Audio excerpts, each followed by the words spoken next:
Hello, আইসি bike ঠিক করার জন্য। বাইক মোটরসাইকেল গ্যারেজে, কিন্তু মোটরসাইকেল গ্যারেজে মেকানিক নেই, বসে আছি। চাচা বাজতে ছোট ভাই ক্যামেরাম্যান। গাড়িটি রেখে দাদার সাথে দেখা করতে গিয়েছিলাম। বাইক জীবন শেষ।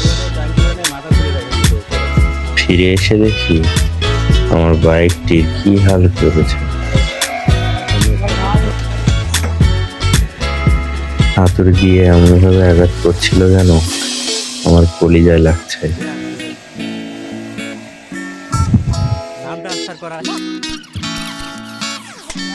বাইক ঠিক হওয়ার কাছাকাছি।